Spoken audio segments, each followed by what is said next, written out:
Hi, welcome to Infinite Leaders Live. I'm Lewis Keynes. Our why is simple: to be better educators and to be better humans.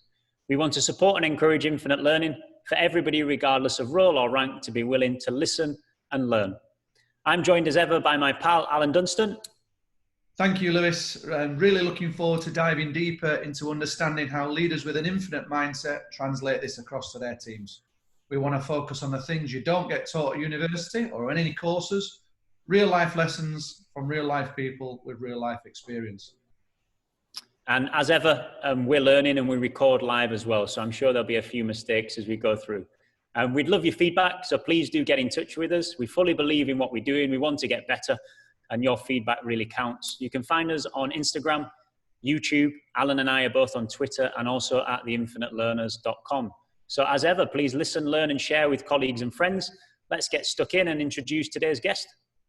Thanks, Lewis. And get your pens and papers ready. There's going to be some absolute gems of wisdom coming your way today. Marie Hussey has been active in gymnastics since 1990, first as an athlete and then transitioning to a coach.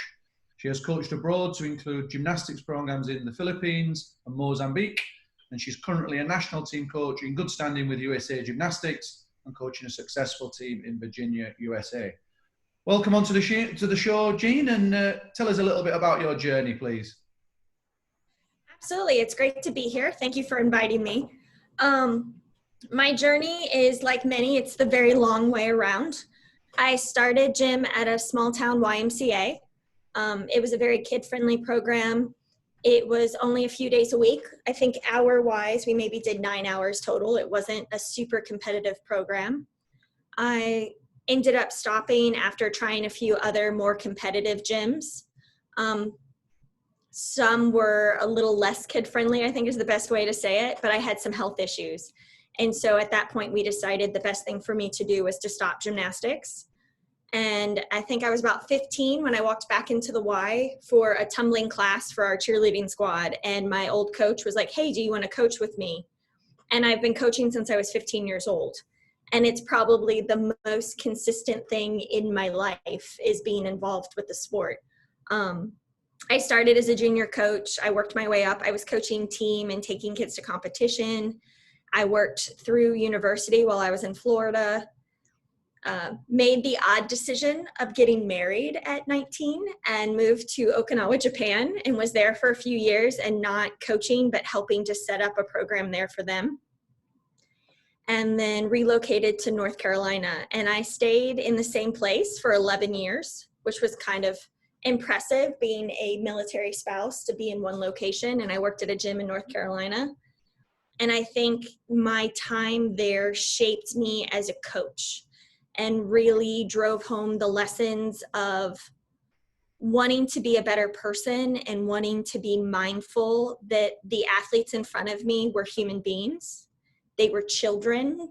They were somebody's daughter or son, and that it was really, really important to remain mindful of those lessons and not start to push the competitive aspect too fast or too hard, but to remain mindful of these kids and that they were a whole person, and to really take more of a holistic approach to how I was coaching them.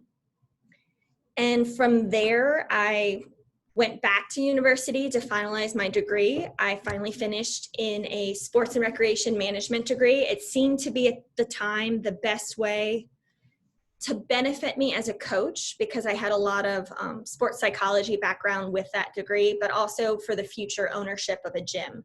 I think most gymnastics coaches, at the end of the day, that's what they really want. They want to create their own space that fully follows their ideals and their ethics that they want to apply to the sport. And so that seemed like the best path forward for me.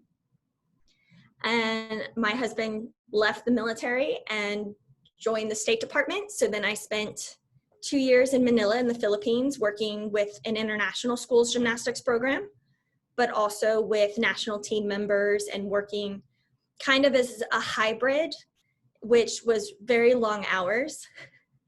But it was great to see all aspects of it and being able to do sports in a school where it was very much the ethos of the whole child and focusing on what was best for the child. And then also being in a very highly competitive situation, looking at national competitions, international competitions, and how to kind of bridge that gap between them. And then from Manila, we moved on to Mozambique.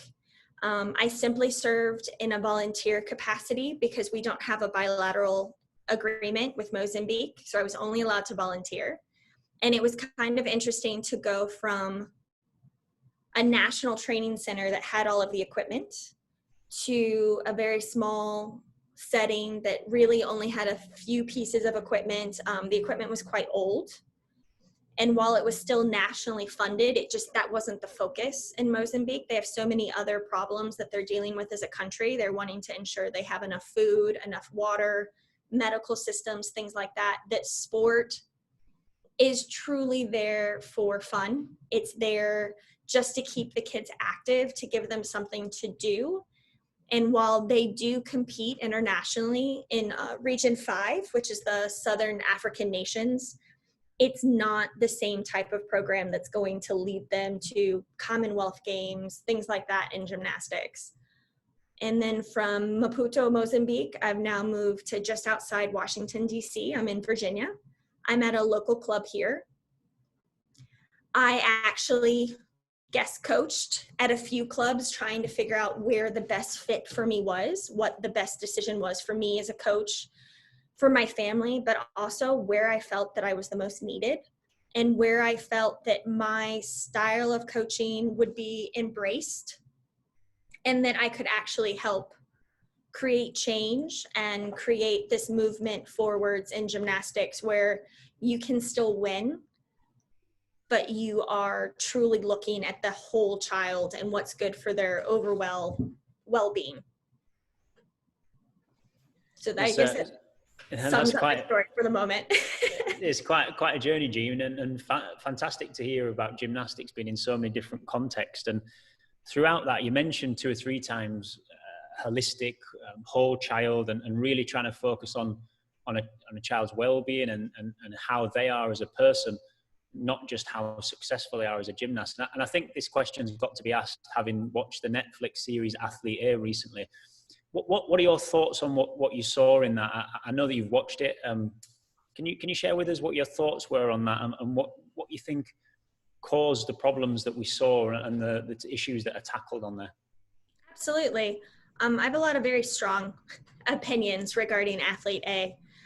And I think we need to look at it in its most broad context. And that is, there is a culture within sport where winning means everything. And in that type of culture, people start to relax on their moral judgment, their ethical judgments, and they start to stop viewing these children as children or even as athletes, but they view them as commodities. And when we move into that type of thinking, it is very easy for abuse to begin and for people to stop recognizing it, to stop recognizing that they've created an environment where abuse can be going on. Larry Nassar, what he did is evil. I mean, there's no other way to describe it. But the fact that he was able to abuse over 500 women and that 2 major institutions, Michigan State University and USA Gymnastics, it was happening at both locations. They had been briefed on it and no one took action is absolutely appalling. But I think for me as a coach, it comes back to the small club, the smaller environment. What you set up in your day-to-day training with your athletes, that somewhat dictates whether or not that athlete thinks it's appropriate for someone to demean them or talk down to them, to emotionally abuse them, to mentally abuse them, to physically or sexually abuse them. And I think as individual coaches, we have to start to look at how we are engaging with our athletes in our training, how we talk to them, how we're correcting them, even how we compliment them. All of that can take place in a way that holistically you see that whole child, that you become aware of where they are emotionally. You know, have they had a bad day at school, things like that. Finding a way to make them feel safe enough to communicate with you. And in doing so, you help weed out the abusers in a club. If a child is not left alone with an adult who's not their parent, there's not an opportunity for sexual abuse in sport. And I think that, go ahead. Sorry, Jean. So from your point of view, you feel this is a culture issue. It started at a small club level, and people have turned too many blind eye to it for too long because if I've listened to you right, they've prioritized winning over looking after the child and creating a safe environment for them. How does that happen? Or conversely, what can we do as educators and sports coaches to stop that from happening? I think it comes down to listening and watching behaviors in sport. You know, there's all these pearls of wisdom that were always passed down that I remember being told as a young coach. You know, you have to break an athlete down to build them up. Well, that's abuse. Breaking an athlete down, you are breaking them down emotionally, mentally. You're taking away who they are and trying to build them into this robot that you can control. There are so many things like that I remember being taught through high school, and even within kind of not my university studies program, but within university sport, that you don't question your coach. When I say jump, you say how high, that you don't ask questions. You don't need to understand. You only need to do what I tell you. And all of that starts to build on an athlete, on a child, and to the point that they don't question why. They don't question whether or not inserting a finger without a glove to adjust a hip or a back is a bad thing. They they take it as that's what it's supposed to be. They stop understanding that they have worth as a person. And so if the coach was yelling at me and I wasn't getting it and he hit me, I deserved it. I should have been hit because I didn't make the correction. You know, the coach was so mad at me that he spit on me. That's okay. That's normal. I deserved it. We start to normalize this abuse, and it really can't happen. And it starts in sport. I mean, this is not just gymnastics. It happens in swimming. It happens in diving. It happens in football. We have to step back and look at the slippery slope and just adjust. We have to adjust how we're communicating, but we also have to be willing to step in and say, this is not okay. This is not how we do things. This is not how we're going to interact with children. And we have to give these kids a voice. My biggest push has been, if you don't understand, please ask me questions. I will never be mad at you for asking me a question. And trying to give my athletes ownership of, I see the drill. I don't understand how this drill applies to my skill. Or I hear what you're telling me to do in the air. I don't know where I am, so I can't possibly make the correction. I can't feel it. And let these kids have the opportunity to self-advocate for them and have this ability to have ownership. I think that's another big part that gets lost in sport, is the athletes don't always have the feeling of ownership of what they're doing or ownership of their sport. They're just pawns that we're kind of placing where we want them. And it all comes back to having self-worth. Okay, I think the self-worth thing is really powerful. One question I have with regards to gymnastics, and from what you said there, it sounds like that this is something that's quite deep-rooted. Obviously, you're talking more specifically about gymnastics, but I think you've recognized there that it isn't just a gymnastics-specific problem. How do you change that culture within gymnastics? Gymnastics being such a sport that is all about performance, is all about levels, is all about developing children through those levels. And you've hit the nail on the head with saying it's all about winning and performance, which maybe drives some of these decisions and these very, very poor decisions that clubs and coaches make. But how do we get to a stage where we recognize that gymnastics is never going to be particularly recreational for an adult? There is no end game of maybe going and playing gymnastics with your friends in your mid-20s and going for a drink after, like you maybe can do with netball or badminton or basketball or football. how do we recognize that, but still allow recreation and still create a space where children can express themselves in a way that you're obviously doing as a coach? How does that become something that is available at gymnastics clubs everywhere?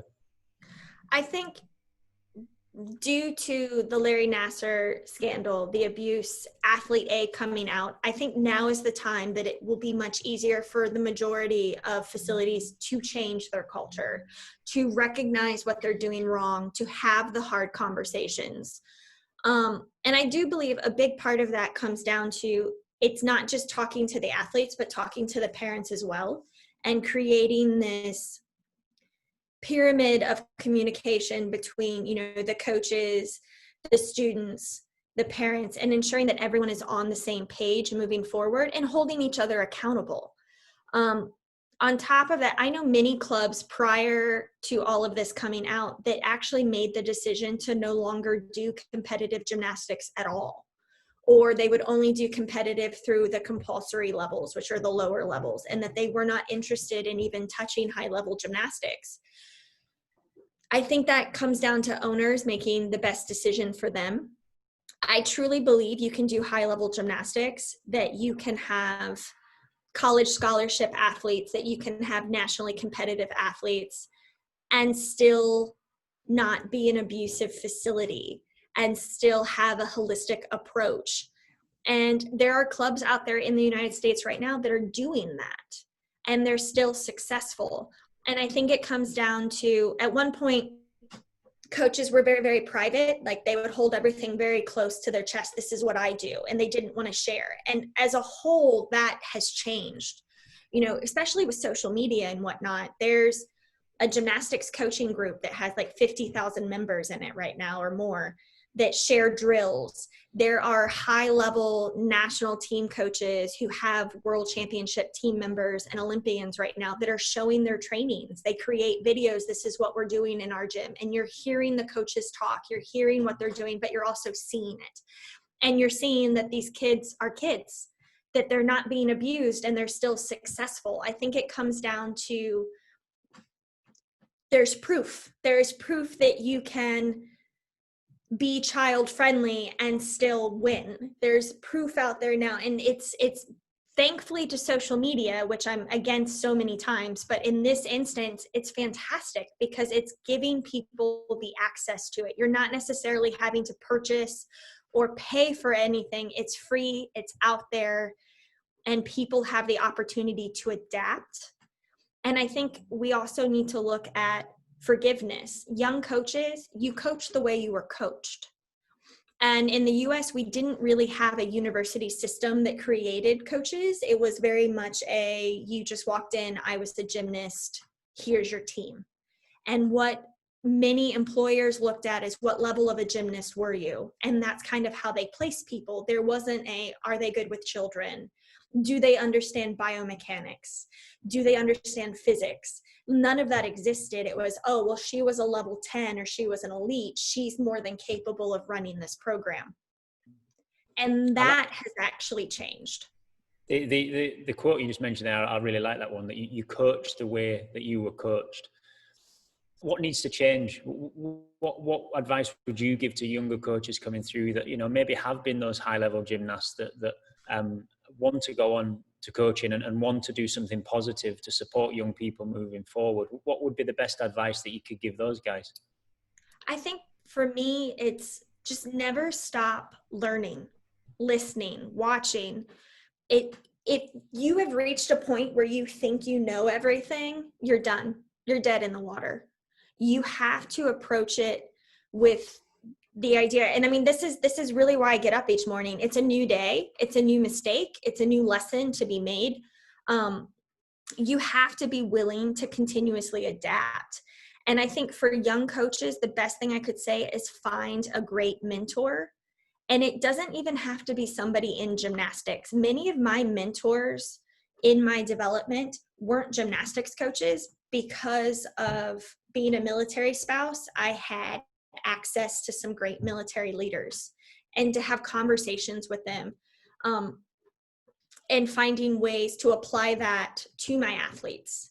in a way, not to make them subservient or soldiers, but to get them to want to do the action, to get them to want it. I think another thing for young coaches to remember is you cannot want it more than the athletes. When you want it more than they do, that is when you are prone to emotional outbursts. That's when you're prone to, why can't you do this right? Why aren't you doing what I tell you? You lose that ability to coach holistically because it's purely emotional. And I think that's the biggest thing is, and I do that every day. I mean, I had a practice 2 days ago that I was getting frustrated, and then I had to take a deep breath and remember, I can't want it more than they do. Today, we're just not going to get it. Yeah, that resonates a lot with me as having 2 kids that I've coached. Trying to take the emotion away from it. It's hard, Gene, isn't it? It's really hard. I just want to take it back a little bit there and look at my Gracie being involved in, say, one of your gym programs. What would it look like for her then? What are your core values, and how would then they move forward with what Gracie would feel in a session? Absolutely. I actually, when I came into Virginia, I took over a level 6 team. So I had 10 athletes, and we sat down and we discussed on one training, like why core values mattered. And we talked about some options for core values, but I actually let the athletes choose. And their core values they chose for this previous year and that we're going to keep are actually core values that are very near and dear to my heart. And they are grit, respect, and self-discipline. And I'm going to start with respect. And actually, I had this as a core value at BSM. Respect is a two-way street. It means that the coaches respect the athletes respect the coaches, but also that the athletes respect themselves, that they have enough respect in themselves to recognize when they're having an off day, if they're tired, if they miss lunch, to respect their bodies and recognize that maybe they're not optimally fueled for success that day and that it's okay to step back. But also to respect themselves enough to know, did I truly try my best or was I just going through the motions? The next one we had was grit. Grit is, to me, it's not an attractive word. It's not a pretty word that people necessarily want to put on a poster, but grit is the embodiment of so many skills that I want my athletes to learn in life. It's perseverance. If you fall, can you get back up? Will you get back up? And what do you do when you get back up? Grit is that ability to keep driving forwards, to overcome adversity, to see that goal at the end and keep driving to that goal. They did a study with West Point graduates and they were asking them, what do you feel is the most productive life skill for future success? And overwhelmingly, they chose grit. Yeah. And I think that's a great way to go. My athletes actually added it to their end of the practice cheer that they do every day. And they do a little clap dance. I call it patty cake. It's ridiculous, but it makes them very, very happy. They have to do it. We cannot possibly leave until it's done. And then they say something like CG4L, which is Cardinal Gymnastics for Life. And then it's CG4G, Cardinal Gymnastics for Grit. And they have absolutely adopted that and embodied it and kept it with them. And then our third core value is self-discipline. And really what we talk about with self-discipline is, what are you doing when no one is watching? Are you doing the right thing because it's the right thing, because you understand that it's going to lead you down the right path? And that's really my big thing. I don't judge an athlete's buy-in based on what they're doing when I'm standing next to them. I know that they've truly bought into our culture and our core values when I know they're doing the right thing on the other side of the building, when I know that they're doing the right thing as soon as they walk in the door. And that's really one of the things that we've been pushing, because it's hard. It's hard to be a pre-adolescent, adolescent athlete. There's already so many other things going on in their lives. And so for us, we really tried to focus on core values that would help them outside of gymnastics, that would assist them through life, that will make them high functioning adults that are going to be a positive force in the world. And that's really always been my goal. I mean, I would love to create Olympians, but at the end of the day, I'm okay if I create hundreds of athletes that move on into their lives as parents, teachers, you know, employers, whatever it is, but that they're still embodying those core values. I'd argue you've done more than all right if you've managed to get hundreds of children through your club who go on and show those values in life. So, you know, well done to you. I love the suggestion of the self-respect and the discipline, self-discipline, wasn't it? Away from the lights and away from where people are watching. There's a really cool Buddhist quote I read the other day, actually, called it said the way you do anything is the way that you do everything. And I really like that idea of having some pride in whatever it is that you do, however small it is, do it right and do it correctly. Now, on that note, what should parents be looking for the coaches to be doing, and how should parents be looking for their children to interact when they're at a good gym club, when they're at a gym club where they know their child will be safe, and they're at a gym club that is following the procedures that they should, and looking to really develop those transferable skills into adulthood, like you so eloquently talked about just then? I think it comes down to, are parents allowed in the building? I mean, as a kid growing up outside of the YMCA, parents weren't allowed in the gymnastics facility. They weren't there. There weren't windows. There was no observation deck. Like, they were out. And I remember one of the clubs I went to for a while, they would lock the door. Practice started at 4 p.m. And if you weren't in the door, it was locked. You just didn't go in. And I think that should have been a very big warning sign. Now, since Larry Nassar, with the creation of Safe Sports, facilities should be open to parents. I know it's been difficult with COVID. For us, our current policy is wear a mask if you come in, but we can't stop parents from entering the facility. They need to know what their children are doing. But I think that matters. And I think as a parent, if you feel that it's a hostile environment when you walk in, that should be your first warning sign that that may not be the right place for you. That may not be the right place for your child. I think, you know, kids can have off days. As a parent of 2 kids who like sport, I try not to ask them, like, how did practice go today? I ask things more like, what are you proud of today? You know, or did you have any personal struggles today? But my children's answers to those 2 questions will give me the information I need to know. Are they in a safe environment? Are they being pushed a little too hard?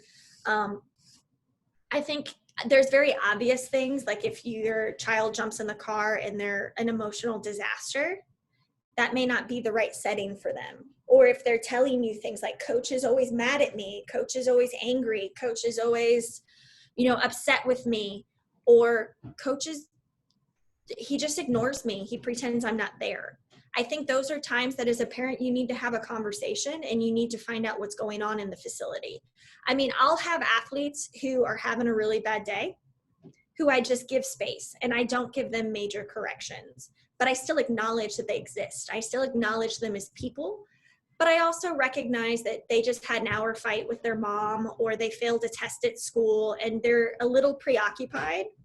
So instead of getting on their case, I give them a safer drill to do, or I back things off. But if this is a continuous, you know, coach doesn't like me, coach isn't talking to me, I think you really need to look at what's going on with your child and are they in the right environment? And I also am a firm believer as a parent, trust your gut.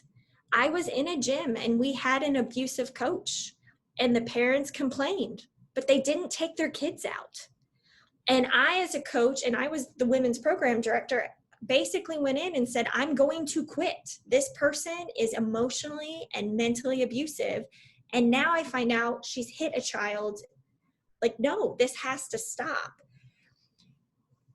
And I think that was probably the hardest time in my coaching career, because then I was given this group and it was having to deal with athlete PTSD that I wasn't overly knowledgeable in. It was dealing with the fact that they would shake. I'm not a firm believer in yelling at girls anyway. I feel like they shut down. If I really am trying to drive a point home, I pull them closer to me to talk. But even in talking, if I had to raise my voice because a child was a little farther and couldn't hear me, I had kids who would nearly pee themselves. That's how frightened they were. And trying to rebuild these kids into kids and giving them back their sense of self. And that was the big thing, is I honestly looked at that group of parents and I was like, why didn't you leave? Well, we've been here since they were little. This is like their home. Well, this home was not safe. It was abusive. They didn't need to be here. And I mean, it was rectified and it was dealt with. And that specific coach is not coaching gymnastics, period, anymore. They're done. But I think you have to question those things. And as a parent, if you're going to a coach and you're asking these questions and that coach is being overly defensive or argumentative or hostile, then you have to recognize that's probably what your child is dealing with too, and it just may not be the best situation. Yeah, you talked there about abusive coaches, and when they don't buy into your core values and everything you're about, how do you then deal with those people? How do you get buy-in, or how do you get them out of your program? What do you do there to make sure it's going down the direction you want? So I have only had one parent not buy in, and it took me 2 years to get her on board. And I think by the end of it, I had finally got her to buy into our culture. And unfortunately, I had to leave.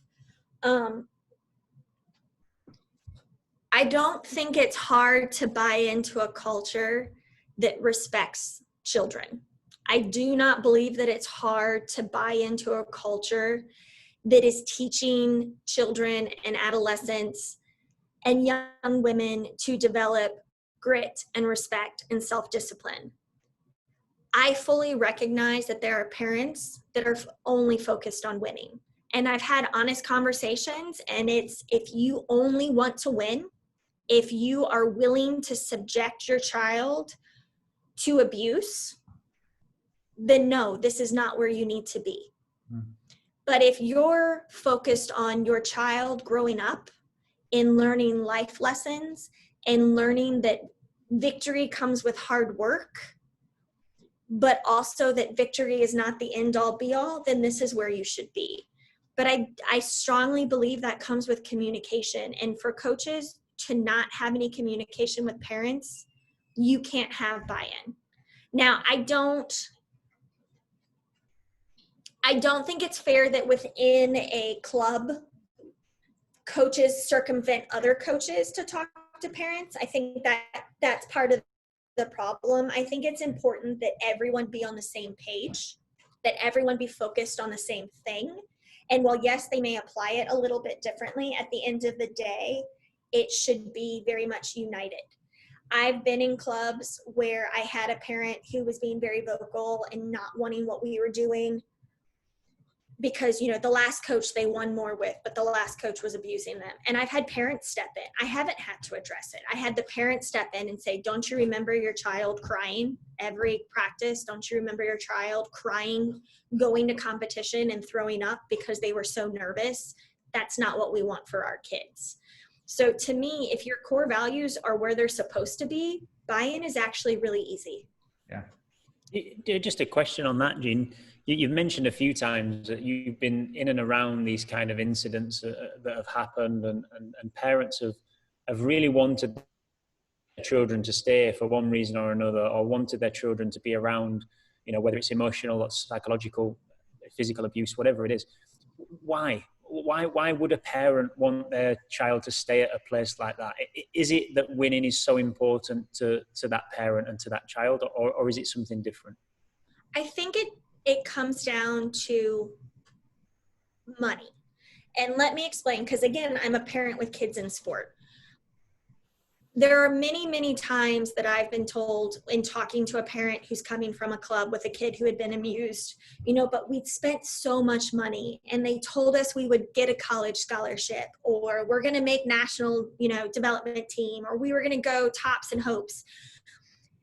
And then it comes up, but we've spent so much money. Wow. And I think that's the problem. I am a firm believer that if I have signed my child up for something, that they are going to finish the year. accept it. I think that negates that monetary contract. Yes, I want my children to learn that coaches can be hard on them, that they can push them further. There's a difference between pushing a child further to reach their potential and abuse. Where is that line? Where is that line, Jean, I think it varies. Too far?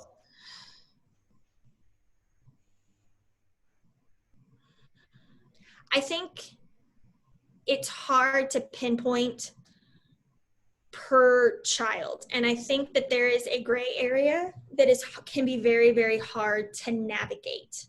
But that's where that communication comes back in. And it's a three-way communication. Parent and coach may fully agree that this child needs to be pushed farther. That child may not agree. And I think you have to be very careful at that point. How is the child taking it? Are they taking it as in they want more from me, or are they taking it as they're mad at me? And I think that's the line. If the child is internalizing that they're a disappointment, that they're a failure, that people are mad at them, then we're starting to cross that line. And I've had kids be really honest with me, like I'll get on them about something and I can watch the body language. So then I'll bring them over and we'll talk about it, and I'll tell them like, hey, I saw your face fell. Tell me what you're thinking. And we have a relationship. They will tell me. And they'll tell me, I'm really disappointed in myself because I know why you got on me. I could have done more. Cool. Tomorrow's a new day. We'll try again.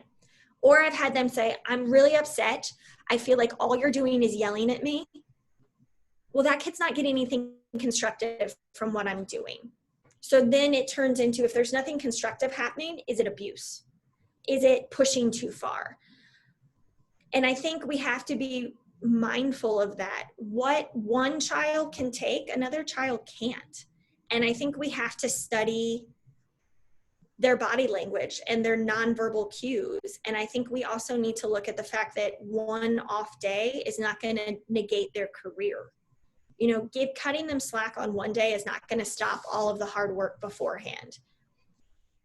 Pushing them harder on one day, depending on the circumstance, it could lead to a catastrophic injury. It could lead to them just finally giving up and walking out.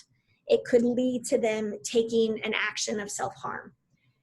And I think that's where, as coaches and as educators, we have this tightrope that we're on, and it is hard to balance. And that's when you need to walk away and talk to somebody else. As a coach, if I feel like I'm hitting this brick wall, that I'm pushing and pushing and pushing and it's just not going anywhere, I come over and I talk to another coach and, okay, this is what I'm dealing with. What do you see? Do you want to talk to the athlete? Can you help me figure out what's happening? And I've also created a culture where the other girls will come over and they'll tell me, like, I get that you want to push Susie Q to get this. You don't know what happened to her today at school. You have to lay off. And again, that creates this, it's because of the culture of communication. I don't have those issues as often. So the children will start to police themselves a little. Yes, or they'll stand up for them. I mean, I've had issues where I've got somebody who's really tired and we're talking, oh, I'm fine, I'm just having an off day. And I've had a teammate walk over and be like, you need to know that a boy told her she was fat and she hasn't eaten since yesterday, kind of thing. And they're not trying to be tattletales, but they're also trying to ensure that their teammates are safe. But if you've created a culture where that communication can't happen, where kids are afraid to speak, then you don't know what's going on. And that's when you can push a kid too far. And I think, again, what are we pushing them for? Dreams are fantastic. Goals are fantastic. It can't be my dream and it can't be my goal. It has to be the athletes. So we do goal books. We have a 15-minute snack break every day. And for the girls who train more hours, we have 2 of them to ensure that they're being fueled. We do goal books in that snack break, and we set goals. And we set a big goal, and then we break them up, and it could be drills, and they set timelines. It is not fair to me to push up their timelines. It's not fair to me to force their goals.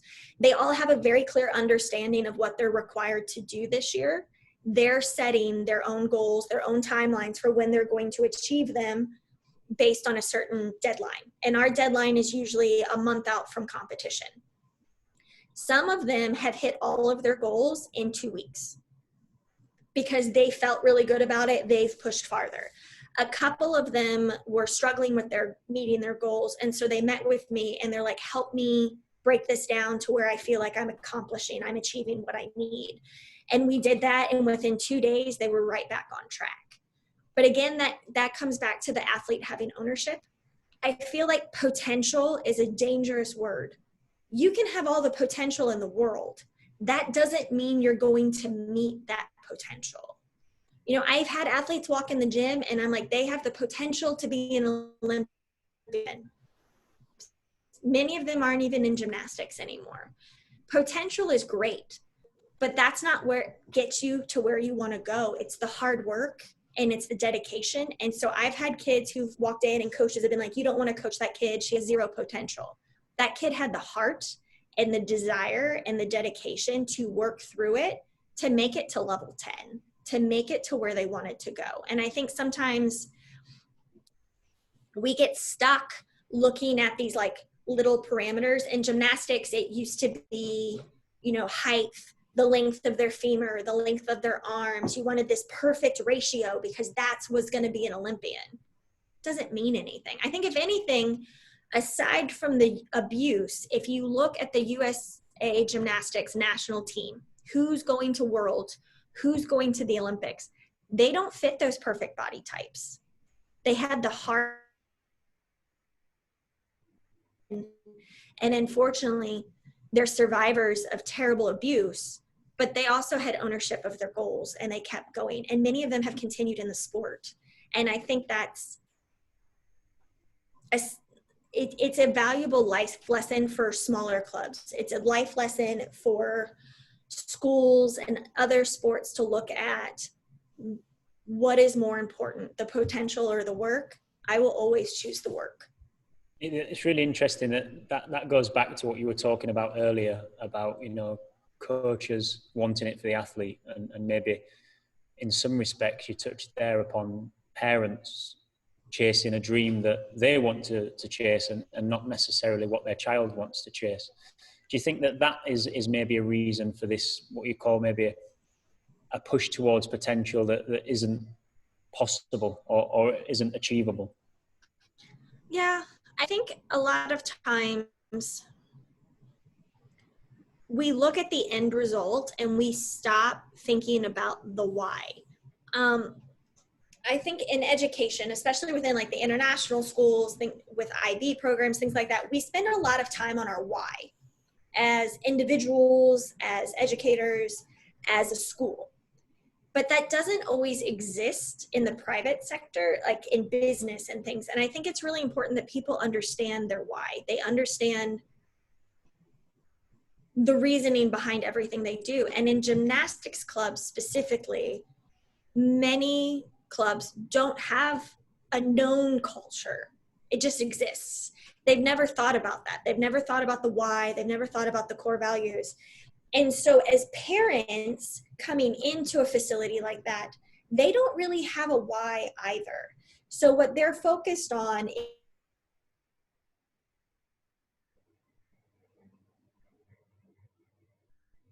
or the Olympics, because those are the two main end goals for the pathways. That's where it goes. And I think we need to remind our parents, it's okay to be in sport because it's fun. It's okay to be in competitive sport because of the life lessons that they're learning. And those life lessons also include failure. You cannot win everything. You're going to fall down. And it's teaching the children to get back up. It's teaching them that they absolutely gave 110%. They did their very best. They still did not win. And that is a lesson. That's a lesson that they're going to learn as adults in career paths. And I think we have to do a better job of looking at the whole person. And that includes the parents. You know, if I have a parent who's really pushy on the drive to win, that's a conversation. But why are you so pushy on the drive to win? Oh, okay, gymnastics is very expensive and you're worried about university in the future. And if you could just get Susie Q to a college scholarship, then you don't have to worry about that. And then I think it comes down to really honest conversations on the percentages. There are not that many college scholarships for gymnastics for full rides. There are less than 1% go to an international competition in the United States. I mean, gymnastics is absolutely massive in the US. And it's recognizing statistically, the chances of this are very, very low. As a parent, are you still willing to move forward in this because the why for the child is it's fun and there's life lessons, or are you so focused on that end goal? And I've looked at parents, honestly, if that's all you care about is this university scholarship, this may not be the right sport to do it with, because they could do track and have a much better opportunity for a scholarship. They could play another sport and have a much better chance. Fencing, both of my boys want to be fencers now because it changes with every move. And so in the argument for why my younger son should go to a private fencing club and have more hours and all of this, he started pulling all of the statistics for fencing scholarships for university. And I was like, that really doesn't matter to me. I just want you to fence because you like it. And I'm excited you're doing something. So it's fine. But I think that it all comes back to that communication and talking about it. I think there are coaches out there who promise scholarships, who promise national team, who promise that your child's going to go to World and the Olympics.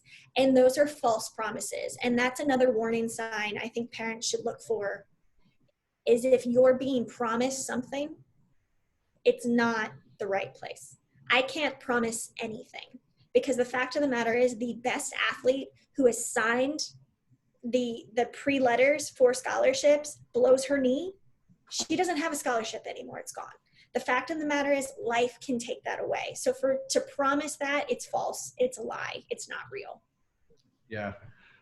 The big takeaway there for me, Jean, is that getting the why from the parents. That's really cool. And that's certainly something I might have a little look at with sporting parents in the schools I'm working at, because it does shape a lot of their views and values, and it's a really interesting concept to look at. We're going to wind it down a little bit now, Jean, and we're going to have our quick fire questions at the end. I'm interested now, you lead in gym programs. What are your 3 non-negotiables as a leader? As a leader? Yeah. For me, it comes back to the never stop learning as a leader, the cannot want it more than them as a leader, yeah, and the see the whole child. And those are the 3 things that I try to push, but they're also the 3 things I require of wherever I'm employed. So whether I'm running a gym program, I'm in a school, whatever it is, I need that buy-in completely. Yeah. Because while the gym program might feel this way, if the school is feeling that win at all costs, then that's not the right environment for me. And while yes, I have tried to change things from the inside, I think it's also important to recognize when you need to walk away. Yeah, brilliant. Love that. What book are you reading at the moment, Jean? So I'm actually reading the 10th anniversary of Neil Gaiman's American Gods. And the foreword of it is really about several people approached him and told him he had all of the American gods incorrect. It's not, the previous religious gods. It's that sport is America's God. And with the current climate and with COVID and all of these arguments about why we need baseball back and football back and we need our national teams, I think that very much plays into, yes, perhaps sport truly is the God of America. And that is kind of the driving force at the moment. and last one from us, Jean. Go on, Alan's favourite question. He always wants to ask it though. What are the which 3 leaders in history or 3 people in history would you love to go out for a meal with? So this is the one that's probably the hardest for me. I would love to go out for a meal with Admiral McRaven. I happened to be a spouse at a unit he was at in North Carolina, and he was a fantastic leader there. And having spoken to him, I'd love to talk to him now that he's separate from the military and trying to pick his brain a little bit more about what he may have done differently in a different setting as a leader. A couple other leaders, it's funny because a big part of my degree was based on leaders who failed, how not to lead. Was it like, and they use several examples in the business world of how not to be a great leader. But I would really like to talk to Papa Bear Hallis of the Chicago Bears. I know that he is now deceased, but he created this cult-like following with the Chicago Bears. And I would love to just pick his brain about that and know more about his leadership style, how he got this buy-in, how the choices that he made created this following to really what is not a winning sports team, which is even more amazing. And those are my two big ones. I think the third leader I would really like to meet with would be within gymnastics, would be Valery Lukin, and just what his methodologies were, because he is someone who has come back from being accused of abuse, verbally, telling an athlete that she was fat, that she was too heavy, things like that. And he came out publicly and he apologized for it and talked about the lessons that he learned. But having seen his actions, it seems that he very much has changed his style. I would like to talk to him on how that process worked, how being under scrutiny as a director of the national team at that point, and having all of this come out, how he was able to continue coaching, where I think sometimes people run from it. I've got friends who've been accused of some things that were taken out of context, and they were just like, I'm done, I'm never coaching again. I want to know how he was able to acknowledge his mistakes, learn from them, move past them, and now stay mindful and moving in the right directions and under the public eye, because it wasn't done quietly. It was very much under camera, and how that process worked and really how it affected him as a person. Powerful. Really good three. Cool. We'll be on the Google though, Lewis, won't we? Finding out who they are. Yeah, I was about to say, there's a couple of those that I haven't heard of before, but Gene, as ever, incredibly willing to handle tough conversations, and I've thoroughly enjoyed that, and I think those conversations need to be happening a little bit more often in clubs and schools, everywhere. So thank you very much for coming on. We really appreciate your time. You're very, very welcome. As a parent, there's some powerful messages there that certainly need addressing across the world of sport. So thank you as a parent that we can hear those messages. Yeah, thanks, Absolutely. Gene. Guys, search Infinite Leaders Live on YouTube and IGTV to find our latest content. And again, you'll find Alan and I on Twitter with our rambles and our opinions. And we're also pleased to announce we're now on all popular podcast platforms, Spotify and Apple Podcasts included, but you'll find us wherever you listen to your podcasts. And remember to check out our website, theinfinitelearners.com. And thanks again to Gene, wonderful guest and so willing to handle a really tough subject. We really appreciate that. And we'll see you all next time. Cheers, guys. Bye.